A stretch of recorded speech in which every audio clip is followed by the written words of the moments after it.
cuando es del ácido fólico, a partir del ácido paraminobenzoico. Entonces, lo inhiben y la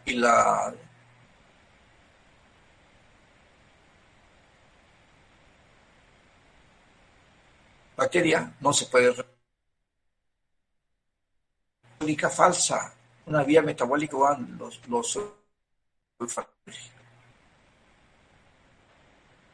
la dejan libre. Entonces, fíjense todo esto que producen las bacterias. Uno pensaría que, o diría uno que las bacterias pues, realmente piensan o que se dan cuenta de esto, ¿no? Porque, ¿cómo se defienden? ¿Cómo cambia? Pues sí, pues, tienen que vivir, muchachos, están antes que nosotros.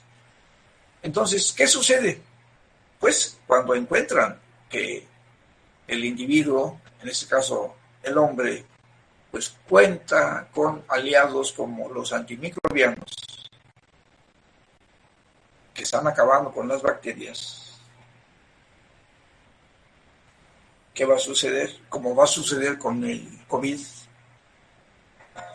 Ya sucedió, de hecho, una vez que empiezan a vacunar para una cepa determinada, resulta que el COVID muta, ahora es otro tipo de COVID. Y cuando den el tratamiento que ya mero sale a la venta, va a resultar que también va a mutar. La cosa es de que difícilmente se les puede exterminar, muchachos. Hay que acostumbrarnos a vivir con el COVID. Bien, entonces, este fenómeno de poder resistir a los medios, a los cambios internos o externos, se llama resistencia bacteriana. Y uno habla mucho de esto. No, ya se volvió resistente. No, señor, ahí le dieron esto y ¿qué crees? Ahora tiene resistencia y ningún antibiótico le pega. ¿Sí? Pues sí, a eso es a lo que hay que tenerle miedo, a que la mala praxis, el mal uso de los antimicrobianos nos lleve a generar resistencia bacteriana. O sea, que ningún antibiótico le sirve. ¿Cómo se puede generar resistencia bacteriana? Hay cuatro formas para producir resistencia bacteriana. ¿Cuáles son? La primera es la más común. Se llama conjugación. Conjugación. ¿Y en qué consiste la conjugación? Pues de que hay una bacteria que le vamos a llamar hembra y una bacteria que se llama macho. Dos bacterias. La bacteria se le llama macho porque posee lo que se llama un pelo, un filamento o pelo sexual. Sí. Tiene el pelo, este no, esta es la hembra, sí. Este es el macho. Y con ese pelo sexual transmite plásmidos, lo introduce en otra bacteria, introduce plásmidos, o sea, información genética. Introduce plásmidos o información genética. Si la bacteria macho es resistente, pues le va a generar resistencia a la bacteria hembra. Se la va a pasar, la resistencia es factor R de resistencia. La conjugación es la forma más común de generar resistencia.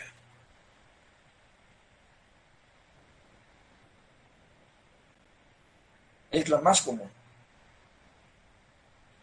¿Cuál es la menos común? La menos común es la mutación. Mutación. ¿Qué nos dice la mutación? Son cambios espontáneos, cambios espontáneos, bruscos, muy raros, rarísimos. pero que tienen como finalidad el beneficio de la bacteria. Ninguna bacteria, ningún ser muta como algo negativo a su especie. Las mutaciones son benéficas. En este caso, una bacteria muta y se vuelve resistente a los antibióticos. La mutación. Hay otras dos formas. La transducción. Para la transducción se necesita forzosamente la presencia de un virus. Fíjense. Un virus. Ese virus es el que transmite la información genética a otras bacterias.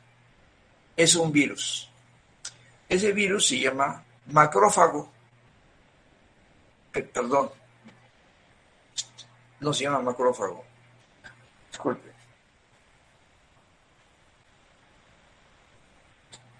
Ahora sí. Ese virus se llama, le llaman fagos, bacteriófagos. No es que coman bacterias. Algunos le llaman fagos y le ponen un número los que lo estudian. Los bacteriófagos, ¿qué hacen? Son virus que infectan bacterias. Infectan bacterias y le transmiten el factor R de resistencia. Cuando los virus bacteriófagos inyectan su DNA sobre las bacterias, se fijan en su superficie, inyectan el DNA, hacen que la célula empiece a producir más virus hijos. Virus, se llena de virus, hace eclosión, se rompe y libera esos virus que van a infectar otras bacterias. Y como los resistentes llevan el factor R, pues andan infectando a todas las bacterias. Entonces, es como se transmite por medio de un bacteriófago. La última es la transformación. ¿En qué consiste la transformación? En que las bacterias, cuando son destruidas por los antimicrobianos, es un cultivo, le ponemos antibiótico, las bacterias toman el antibiótico, se rompen, liberan su DNA, pero como ese DNA ya estuvo en contacto con el antibiótico, esa información la reciben otras células, porque el DNA se revienta y se va por todos lados, y la toman otras bacterias. ¿Sí? Y entonces, por ese medio, generan resistencia por estar en contacto con los, se llaman lisilos o plásmidos de una bacteria muerta, destruida. Están en contacto y de esa forma se vuelven resistentes. Se vuelven resistentes. Muy bien, a ver, entonces díganme cuáles son las 4 formas de resistencia. ¿Alguien que me las diga? Rápido. Si no me las dicen 3, ahí se acaba la clase. Bueno. Conjugación, mutación, transducción, transformación. A ver, otra vez. Conjugación. Conjugación, mutación, transducción y transformación. Perfecto, esas son las formas para adquirir resistencia bacteriana. Esas son. ¿Cómo se manifiesta la resistencia bacteriana? Ya lo dije, alterando la permeabilidad de la membrana, las purinas, alterando a los ribosomas, generando vías alternas o generando enzimas como la beta-lactamasa. Es como se manifiesta la resistencia bacteriana. Bien, entonces ahora, para entrar a ver el uso de los antimicrobianos, debemos ser muy críticos, muchachos. Ustedes deben ser críticos. Pregunta, ¿cuándo administrar un antimicrobiano? ¿Cuándo se debe administrar un antimicrobiano, muchachos? A ver. Cuando ¿Cuándo? especialistas puede ser una infección viral. En una infección viral. Bien. Muchachos, ese es un error muy común. Los virus no se deben tratar con antimicrobianos. Es muy común ese error. De los más comunes, Subet. Los virus no se tratan con antimicrobianos. Es más, los virus están solos. ¿Por qué? Porque el virus está dentro de la célula. Dentro de la célula. Para matar un virus, aquí tienen que matar a la célula. Eso no se puede. O a un costo muy alto, muchachos. Entonces, no es cuando hay infección por virus, no. Es cuando, entonces sería cuando se le manda a realizar un estudio de laboratorio y resulta que tiene, por ejemplo, la bacteria Perfecto. Helicobacterium pylori. Muy bien, Amelia. Si tú estás en la sierra de Guerrero, en la montaña, por allá o en otro lado, la selva chapaneca, Oaxaca, y te llega un paciente y tú dices, a lo mejor tiene una infección bacteriana, le voy a mandar estudios, un cultivo. Señor, váyase al laboratorio a tomar un cultivo. El laboratorio queda a 8 horas de ahí. Y en burro, porque no hay transporte. Y al llegar allá llegas y pues te toma la muestra. El cultivo se tarda 72 horas, tiene que incubarse 72 horas y luego tienes que ir por el resultado. Si es que todo sale bien, a los 5 días ya tienes el resultado familiar. Ahora sí, ya sabes que es una bacteria. Inicias entonces el tratamiento familiar. Fíjense, a los 5 días a lo mejor se curó el paciente solo. Algo que no deben hacer ustedes, muchachos, es dejarle todo al laboratorio. Si no, ¿para qué estudian medicina? ¿Para qué son médicos, Amillal? ¿Para qué son médicos?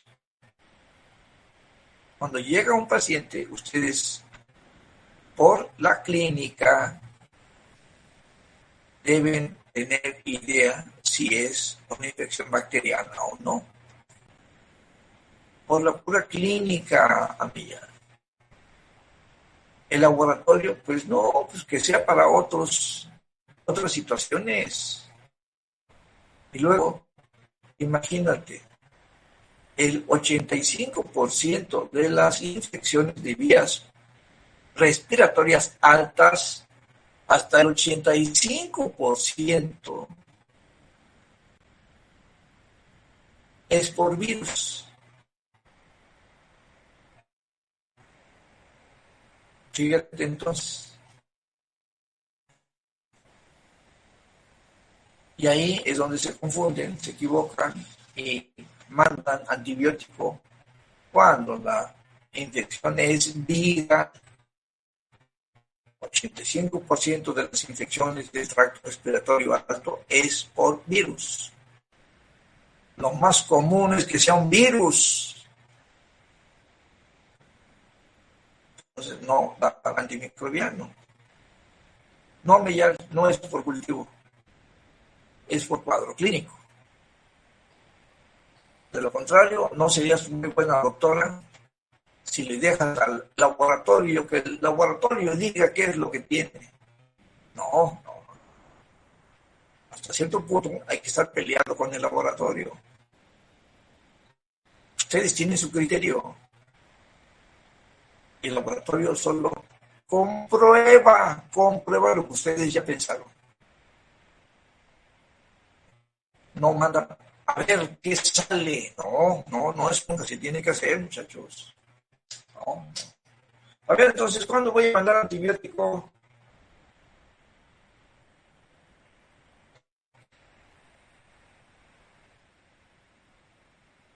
Cuando por el cuadro clínico y cuando empieza a tener temperatura el paciente.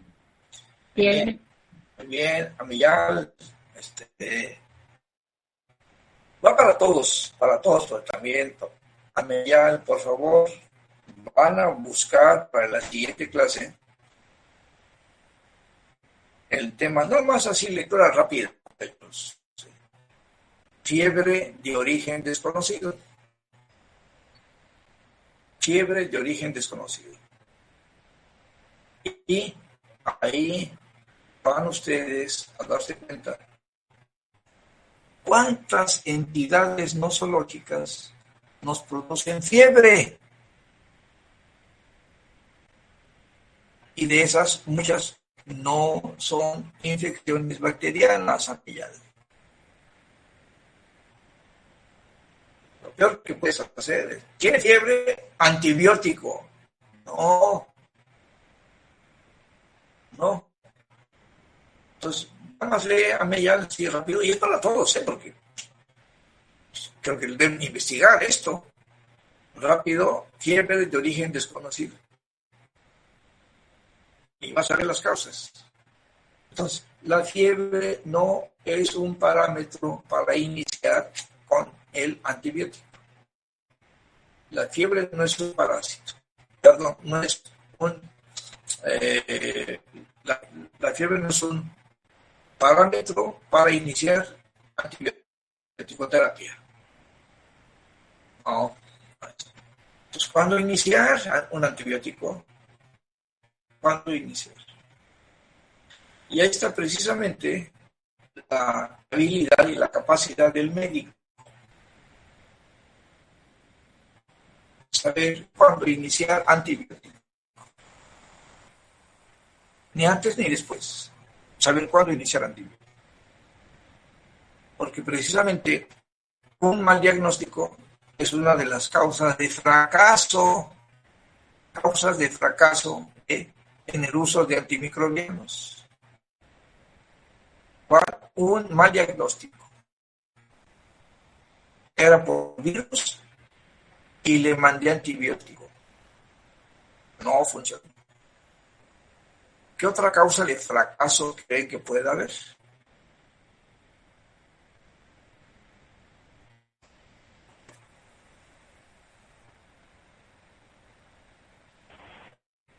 Que el paciente no sigue el tratamiento adecuadamente, no completa el tratamiento.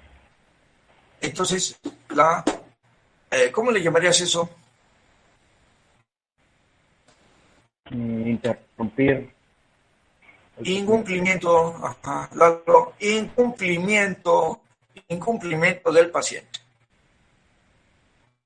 Muy bien. ¿De qué otra vez? ¿Qué más?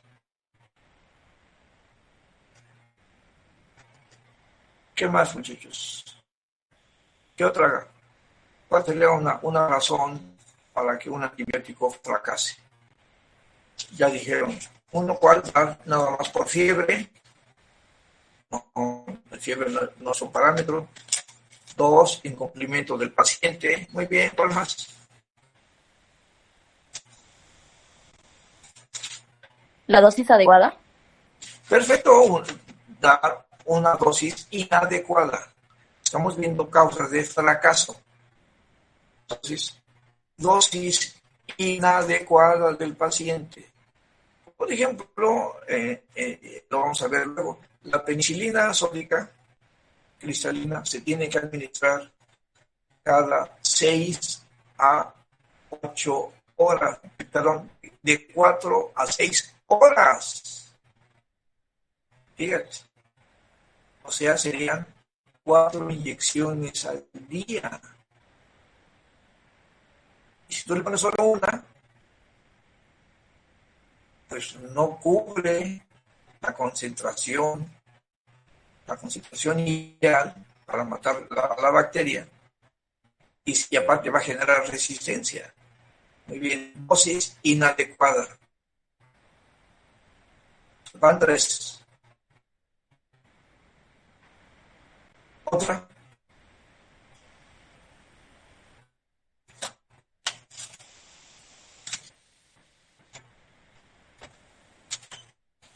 ¿Cuál puede ser?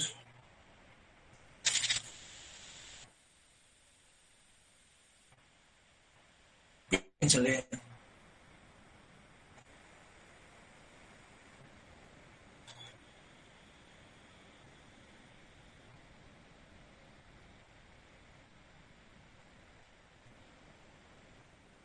Piensen.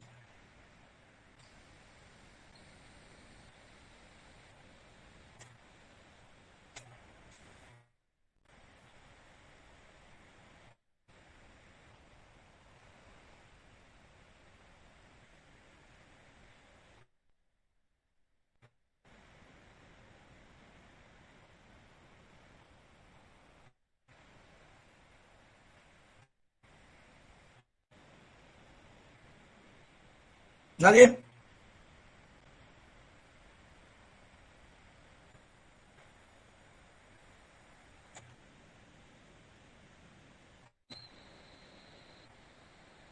Entonces, a ver, vamos a repetir las que tenemos. ¿Cuáles son?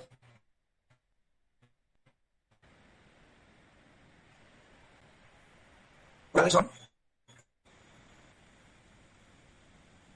Un mal diagnóstico. Primero, un mal diagnóstico, Raúl. Raúl, un mal diagnóstico. Si es mal diagnóstico, pues ya valió, no se va a componer. 2. El incumplimiento del paciente. Puede ser de las últimas, pero bueno, incumplimiento del paciente, no se toma la medicina. 3. Una dosis inadecuada. Dosis inadecuada, dieron de menos. 4. Un antibiótico inadecuado. Perfecto, bien, claro. Antibiótico inadecuado. Vamos a ver que hay indicaciones formales para el uso de los antimicrobianos. Entonces, a veces no se tiene que mandar cierto antibiótico y lo mandan. Y, lógicamente, el paciente no se va a aliviar. Sí. Otra, a ver, ¿cuál sería?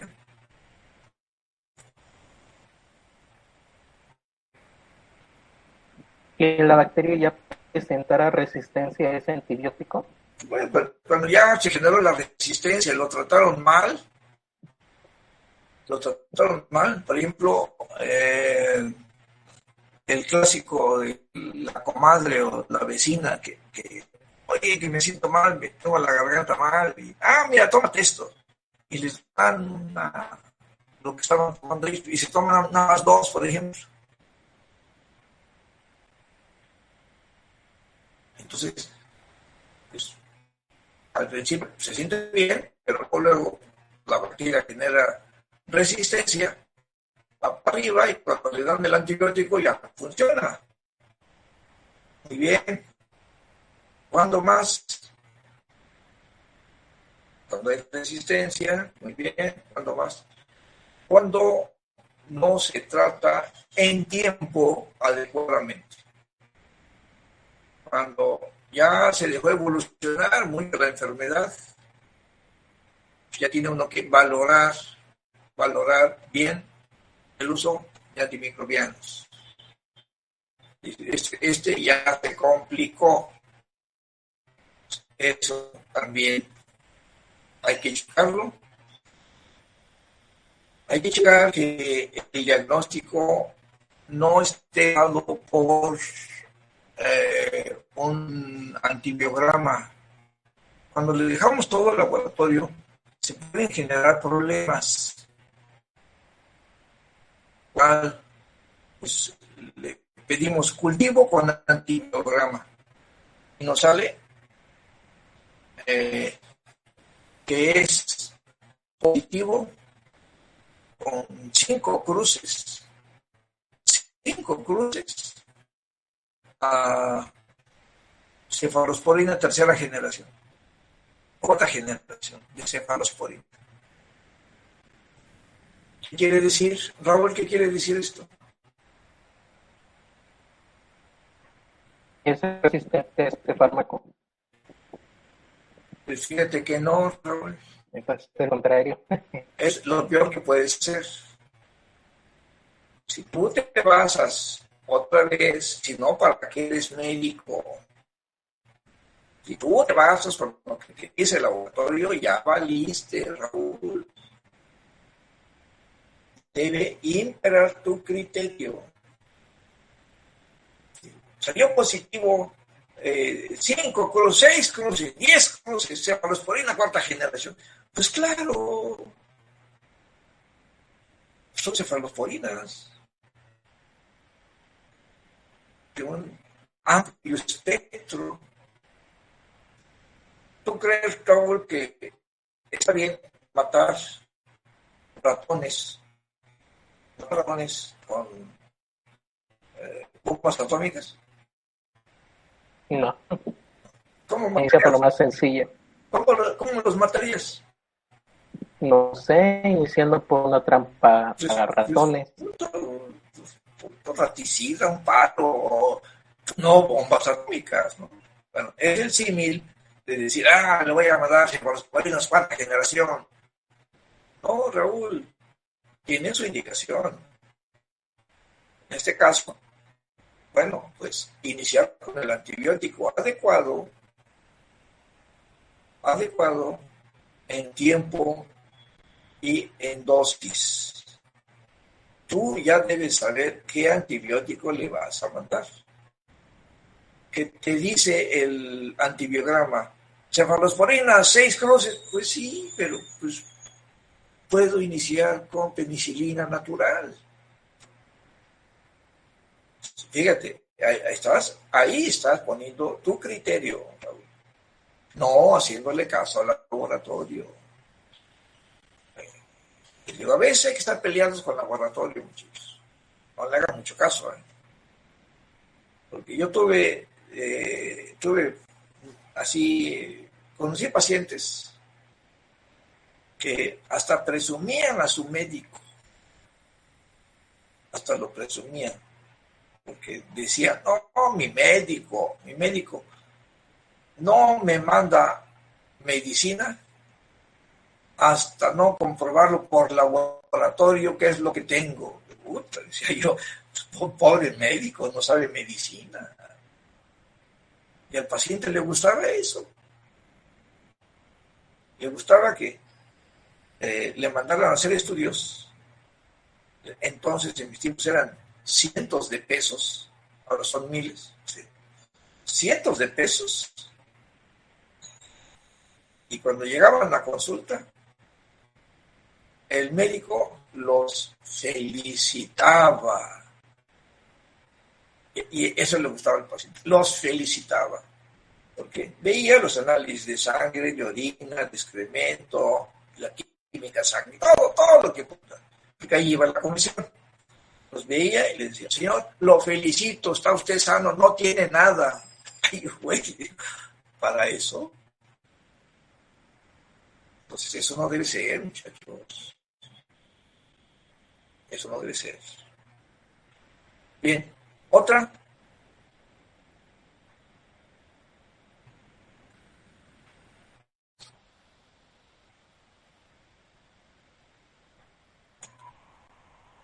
A ver, vamos. A ver, Raúl, repítemelas. ¿Cuáles son las causas del fracaso del antibiótico? Tenemos mal diagnóstico, Mal diagnóstico, una dosis inadecuada, antes de la dosis, el incumplimiento del paciente. antes de la dosis. Antes de la dosis, el incumplimiento del paciente. No. A ver, veo. Tú ordénalos.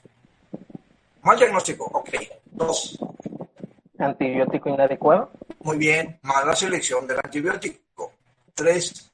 dosis inadecuada, Dosis inadecuada. Muy bien. 4. Ahora sí, pon la que quieras. cuando no se trata a tiempo, Ajá, muy bien. el Otra. incumplimiento del paciente, Incumplimiento del paciente. la resistencia bacteriana Sí. y no hacerle caso al antibiograma. No tanto así, Raúl. Yo no dije eso del todo así, fuiste muy lapidario, Raúl. No, dije que hay que el Buscar antibiótico. nuestro eh, análisis clínico, Eso. Primero tu criterio. mi criterio clínico. Primero tu criterio clínico como médico. ¿Sí? Y yo vi algunos casos, yo estuve, entonces era IMAN, Instituto Mexicano de Asistencia a la Niñez, ahora es Instituto Nacional de Pediatría.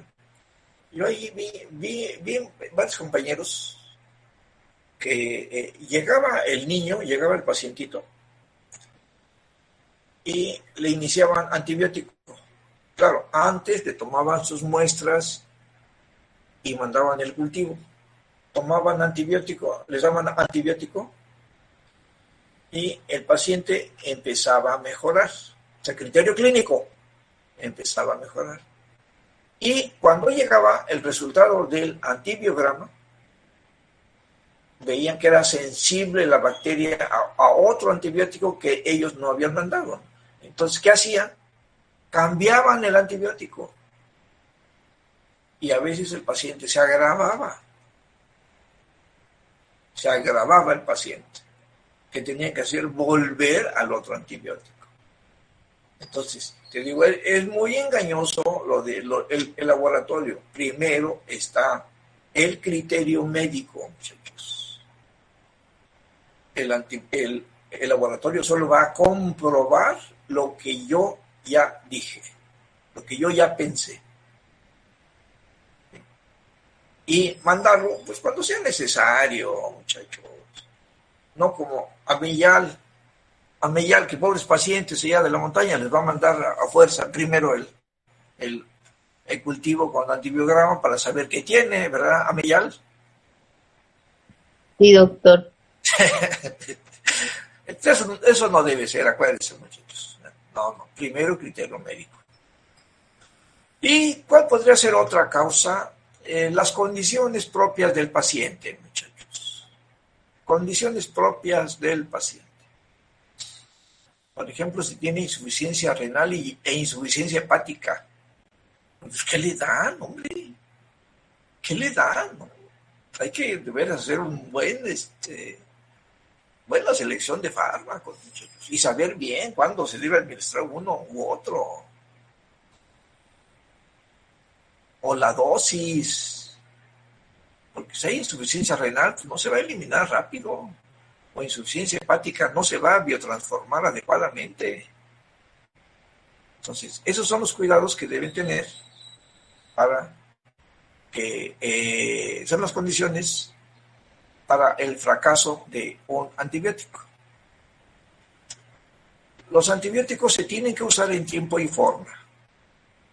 ¿Cuándo voy a usar antibiótico como profilaxis? O sea, antes. ¿Cuándo voy a usar un antibiótico como profiláctico? A ver, ¿cuándo, muchachos?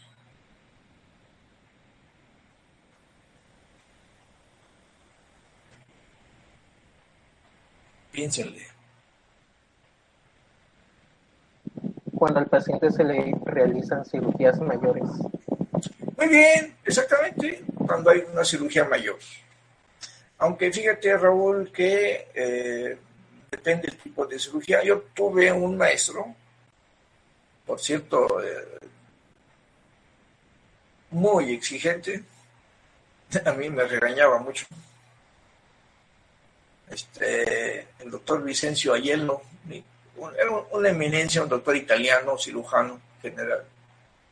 Y ese doctor nos decía que el buen cirujano no necesita mandar antibiótico después de sus cirugías. Él no mandaba antibiótico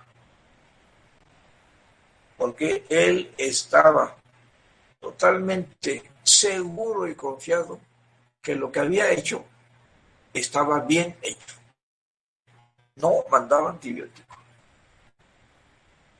Y a mí me regañó mucho porque me exigía mucho.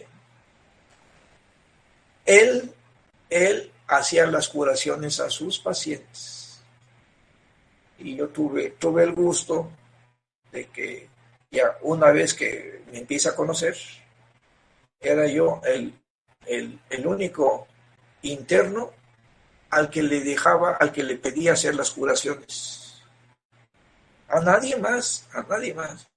Las hacía él. Y si no podía, decía, Velasco, haz la curación.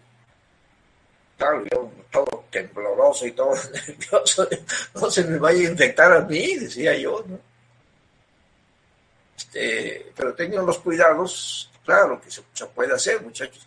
Entonces, ya lo verán ustedes cuando estén en el hospital. Sería bueno que esto lo comentaran con los cirujanos. Si se debe o no se debe mandar antibiótico después de una cirugía. Pregúntalo, ¿tienes amigos cirujanos, Raúl? No creo. ¿No crees? Por el momento no. Claro, cuando hagas el internado ahí vas a ver, cuando hagas prácticas, ahí vas a ver. Entonces, sería bueno que hicieras una encuesta de si se debe mandar o no antimicrobiano, pero sí muchos mandan como desconfían de lo que hicieron, te digo así como doctor Aiello estaba bien confiado y no mandaba antibiótico. Hay otros que dicen, mete el antibiótico, métele 3, 4 y hasta 5 antibióticos distintos, ¿no? Para cualquier cosa, dice. No es malo, no es malo mandar antibióticos, ¿no? Es malo hacer confianza de que no va a pasar nada, sabiendo que las cosas no las hice bien. Es malo el hecho de decir, híjole, no le voy a mandar antibiótico porque para que no digan que soy un cochinón, ¿no? En la cirugía. No, eso es malo. Hay que ser honesto y decir, sí, creo que no estuvo bien, le mando antibiótico. ¿Cuándo más? Como profiláctico. En cirugías de colon, los gastros, pues saben que el intestino grueso está lleno de bacterias, muchachos. Está lleno de bacterias. Entonces, lo que hacen es mandar días antes de la cirugía antibiótico para acabar con la flora intestinal. Esterilizan el intestino, mandan antibióticos que no se absorben, ya lo veremos como la neomicina, y acaban con la flora intestinal, se esteriliza el intestino y ahora sí pueden operar. Muy bien, ese es otro. ¿Cuándo más se manda antibiótico, muchachos? Es muy común. ¿Hay aquí alguna enfermera, algún enfermero?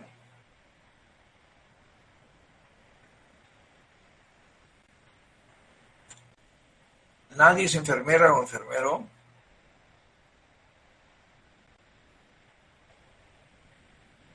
¿Nadie? ¿A poco?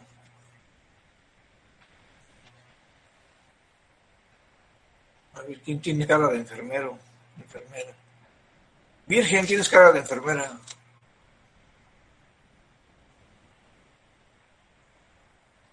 Virgen. Hola, doctor. No, no tengo cara de enfermera. No, cara de doctora, bueno, no. Entonces, no hay ningún enfermero en el grupo. Yo para hacer una pregunta común, no para reprobarlo, hombre. O sea, ya sé que no saben, pues, ¿qué voy a reprobar? A ver. Nadie, bueno, entonces, dentro de las indicaciones comunes en el servicio de ginecobstetricia, cuando ingresan a las pacientes, a las pacientitas, le mandan cierto tipo de medicamentos o de procedimientos. Uno de ellos es, por ejemplo, la tricotomía. Tricotomía, o sea, le rasuran el vello púbico, porque pues, está lleno de bacterias, ¿no? Rasuran el vello púbico. Dos, le ponen enema evacuante para que el intestino quede vacío, porque como la cabeza del niño, al salir por el piso pélvico, aplasta el recto, al momento que sale la cabeza del niño, a veces sale con premio, y pues hay que mejor darle un enema evacuante, ¿no? Que esté limpio. 3, se le canaliza su solución para que tenga para cualquier cosa. Pero cuando la paciente llega con ruptura prematura de membranas, que está en su casa y de pronto ve que ¡pum!, rompe la fuente, dice, empieza a salir líquido amniótico, empieza a salir, ¿sí? Y se tardan varias horas en llegar al hospital. Acuérdense que eso sirve como tapón, es un tapón, una defensa contra el medio externo. El bebé está aislado, pero una vez que se rompe, entran bacterias. Entonces, generalmente a las mujeres embarazadas, a las que se les ha roto, dicen, la fuente o la bolsa de las aguas, dicen, sí, se les ha roto la bolsa de las aguas. Hay que mandarles, aparte de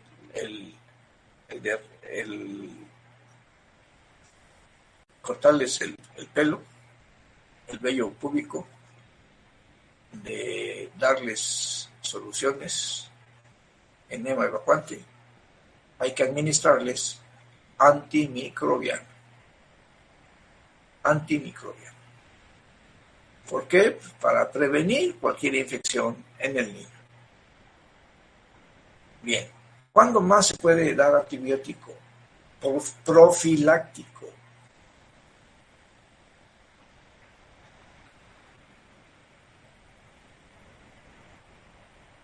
¿Alguien ha viajado al extranjero?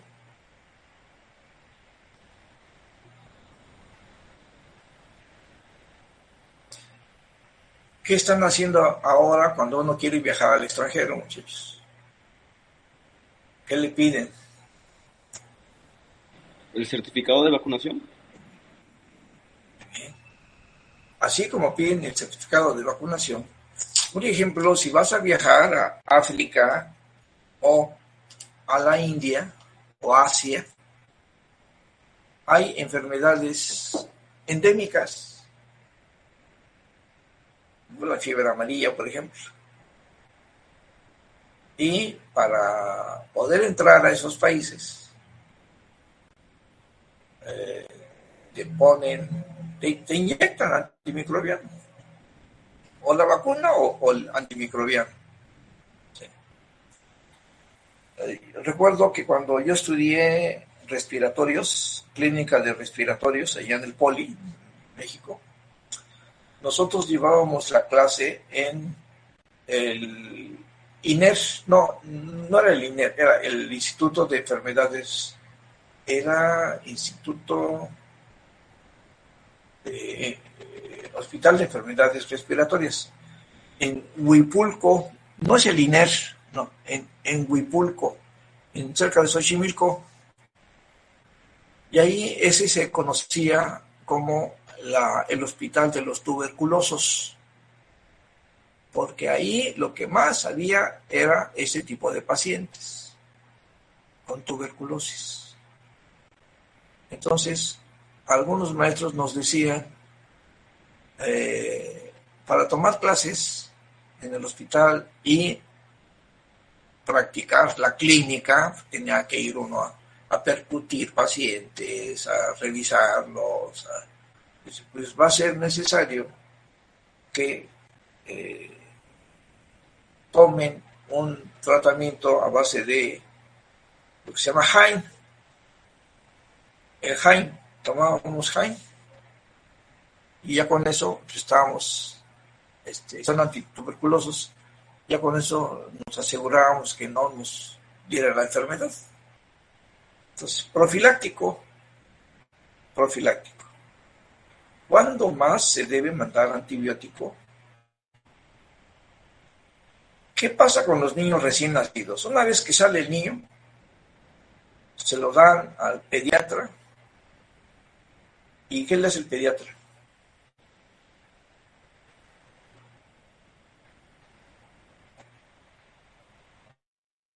Lo limpia, lo pesa, lo mide, ¿qué más? Lo aspira, ¿qué más? Le pone gotas en los ojos. Perfecto. Dime, Yomara Darleni, ¿de dónde sacaron ese nombre? Yomara Darleni. Bueno, a ver, ¿cómo te dicen? ¿Yoma o Darle? Yomara. Yomara, muy bien. Dime, Yomara, ¿para qué le ponen gotas? Para prevenir infecciones en los ojos. Exactamente. Hay que recordar que el canal del parto es una cavidad muy séptica, muy séptica. Entonces, por ahí, una vez que pasa el niño, uno de los órganos que entra en contacto con la flora de la vagina, la cavidad vaginal, son los ojos. Y hace algunas décadas, me acuerdo yo, los años 50, fíjense, en los 50, todavía no nacía yo en los 50,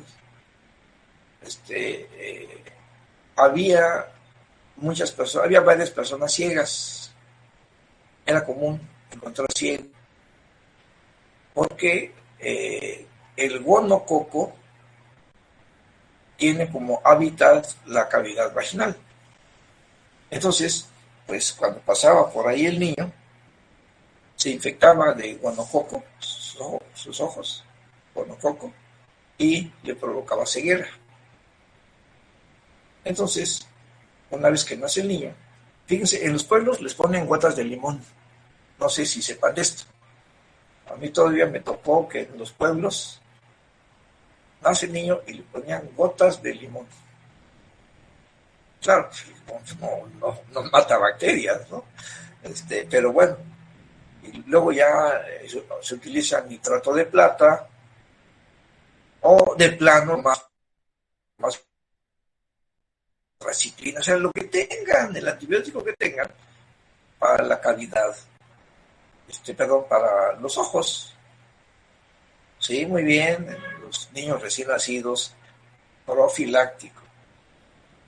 También es común usar como profiláctico antibiótico pacientes que cursen con cardiopatía reumática,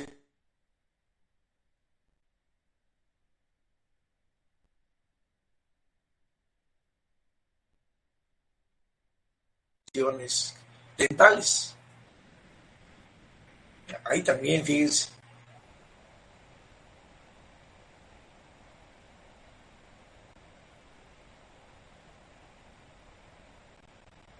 Cerca de la cara.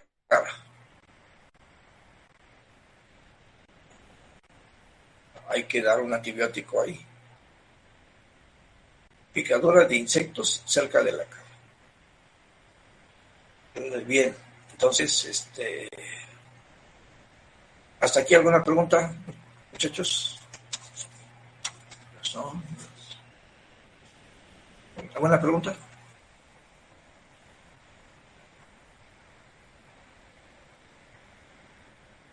¿No? Raúl, ¿alguna pregunta? Por el momento ninguna, doctor. Bien, entonces, vamos a entrar someramente, y en la siguiente clase vamos a beta-lactámicos. Los beta-lactámicos, muchachos, así es el grupo, beta-lactámicos, incluye las penicilinas naturales y semisintéticas. Dentro de las penicilinas naturales encontramos la penicilina G de gato, y penicilina B de Velasco. Penicilina natural G y penicilina B.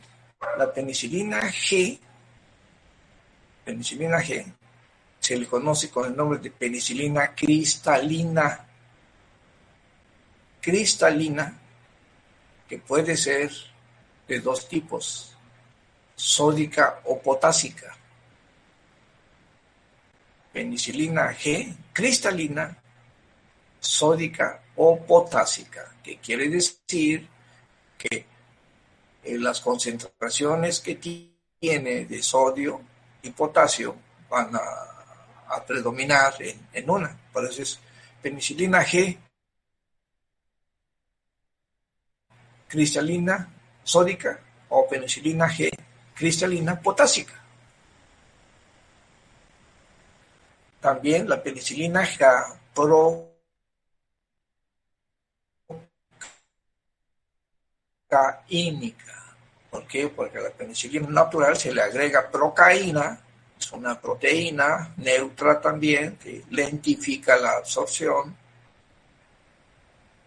y ahora es penicilina procaínica.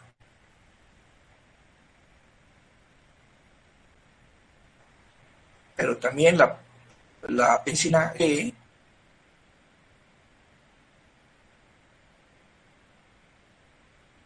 agreguen benzatina, y ahora se llama penicilina G benzatínica. Entonces, la penicilina natural G puede ser cristalina, sódica potásica, procaínica o benzatínica. ¿En dónde está la diferencia? La diferencia está en su aspecto. La penicilina G, sódico-potásica, el nombre lo dice, es cristalina, es como si fuera agüita. Una vez que hacen la mezcla, no pueden ya distinguirlo, es agüita, cristalino. ¿Sí? Y su duración es de 4 a 6 horas. Lo inyecta uno, alcanza las 2 horas máximo, y de ahí ¡brum!, dura 4 horas, de 4 a 6 horas. A diferencia de la procaínica, su aspecto es lechoso. su aspecto es lechoso y llega a durar de 12 a 24 horas. ¿Qué quiere decir? Que a veces hay que poner, generalmente, pues así lo hacíamos, una de penicilina diaria. Una diaria de penicilina. ¿Por qué? Porque su vida media de 12 a 24 horas. Y también a diferencia de la benzatínica, que tiene una vida media de 21 a 30 días. 21 a 30 días. ¿Qué quiere decir? Que se aplica una al mes. Una al mes. Bien. Otro tipo de penicilina natural es la penicilina B, también llamada fenoximetilpenicilina. La otra es bencilpenicilina. La penicilina G es bencilpenicilina. Y la penicilina B es fenoximetilpenicilina. Quiere decir que se agrega un grupo metilo. Se agrega un grupo metilo. ¿Y qué pasa cuando se agrega un grupo metilo? Que esta penicilina se vuelve resistente al ácido clorhídrico, a los jugos gástricos. ¿Qué quiere decir entonces?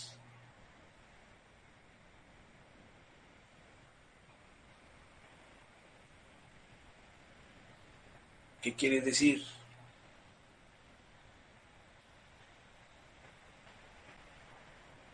Si se vuelve resistente a los jugos gástricos, ¿qué quiere decir, muchachos? Que puede ser administrada por vía oral. Exactamente, muy bien. Bien, Raúl. Que puede ser administrada por vía oral. Y, de hecho, es la única penicilina natural que se administra por vía oral. Es la única penicilina natural que se administra por vía oral. Bien, dentro de las semisintéticas encontramos a las penicilinas de amplio espectro. Penicilinas de amplio espectro. Vamos a hablar un poquito más de estas en la siguiente clase. ¿Cuáles son las de amplio espectro? Que cubren un espectro antibacteriano mayor que las penicilinas naturales. De eso vamos a hablar después, muchachos. Las penicilinas de amplio espectro, su nombre lo dice. Tienen un espectro, abarca un espectro más amplio que las penicilinas naturales. Se les conoce como aminopenicilinas. Las aminopenicilinas. Quiere decir que se le agrega un grupo amino. Un grupo amino. Y al agregarse este grupo amino, adquieren otras características que vamos a mencionar luego, pero la más importante es que aumentan su espectro antibacteriano. Dentro de estas penicilinas de amplio espectro, dentro de las aminopenicilinas, encontramos a la ampicilina, pues el nombre, ampicilina, y la amoxicilina, 2. La ampicilina y la amoxicilina.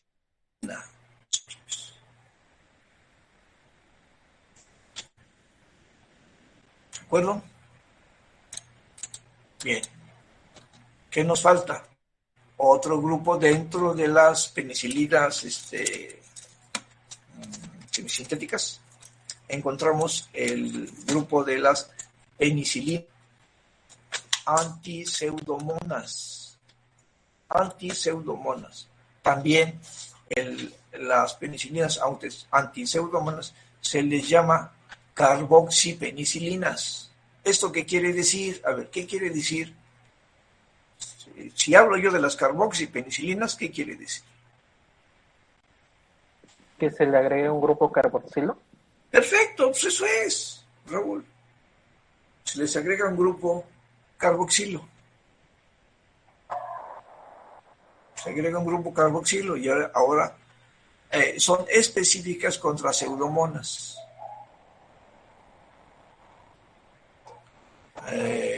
Muy bien. También encontramos otro grupo se llama isoxazolil-penicilinas. Las isoxazolil-penicilinas. Isoxazolil-penicilinas. Lo van a encontrar en el libro, muchachos. Ahí está en el libro. Isoxazolil-penicilinas. Dentro de este grupo isoxazolil-penicilinas encontramos a la oxa, cloxa y dicloxacilina. Oxa, cloxa y dicloxa. Oxacilina, cloxacilina y dicloxacilina. Oxa, cloxa y dicloxa. Y estas se utilizan contra el Staphylococcus aureus. Contra Staphylococcus aureus. Son específicas para Staphylococcus aureus.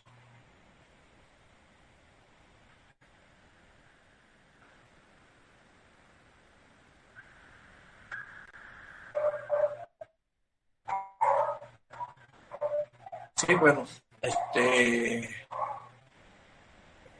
ejemplo de ¿dónde me quedé? La carboxicilina, el grupo carboxilo. Tenemos a la carbencilina.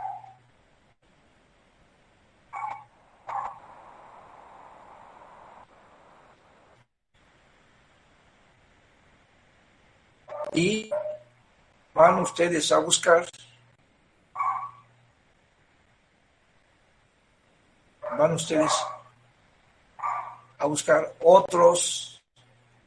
otros medicamentos antiseudomonas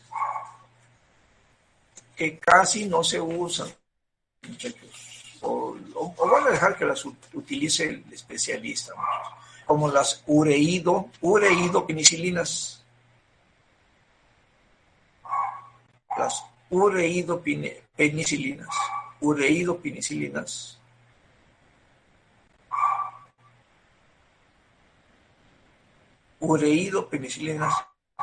y los inhibidores de la beta-lactamasa. Esas sí se utilizan mucho. Tenemos el más común, el ácido clavulánico.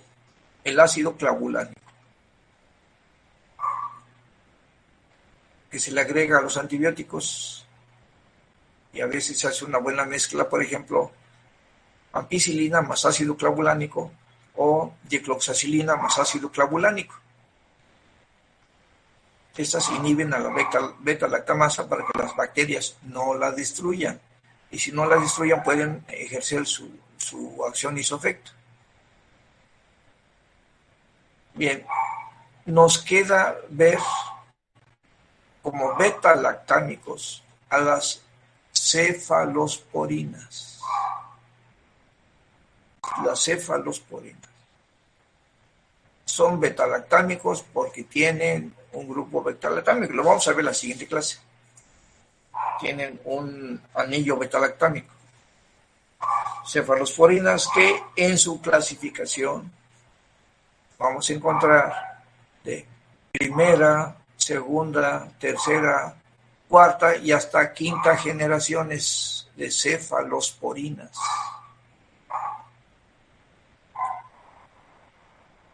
Entonces, de ahí, pues hay que estudiar, hay que ver un ejemplo nada más. Uno de primera, uno de segunda, dos de tercera y dos de cuarta generación.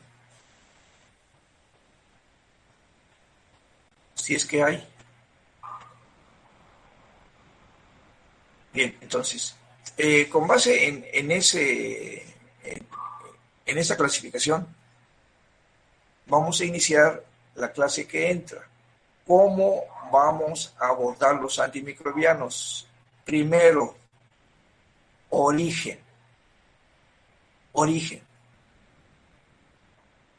2. Estructura. Estructura del antimicrobiano. 3. Mecanismo de acción.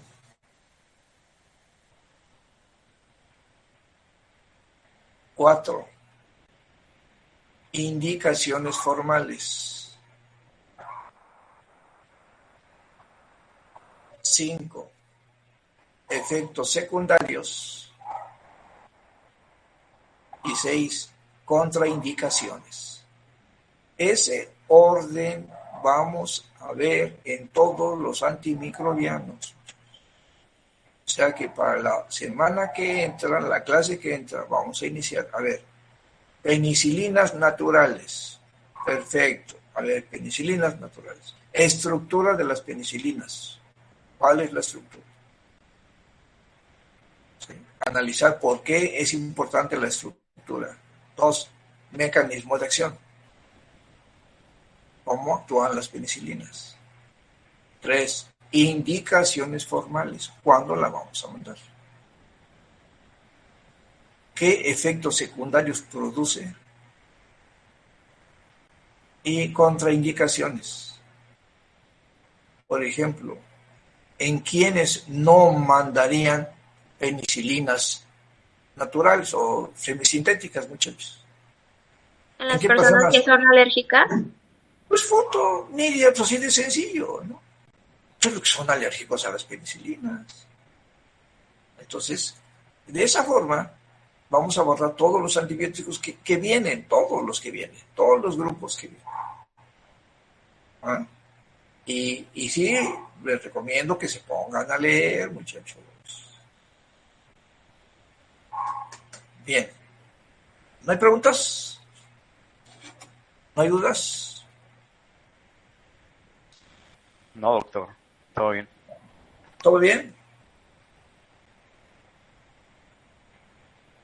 Bien, entonces, nos vemos en la siguiente clase, muchachos. Pónganse a leer, porque no respondo, ¿eh? Bien, chamacos, gracias. Hasta luego. Hasta luego, doctor. Bye a todos. Hasta luego, doctor.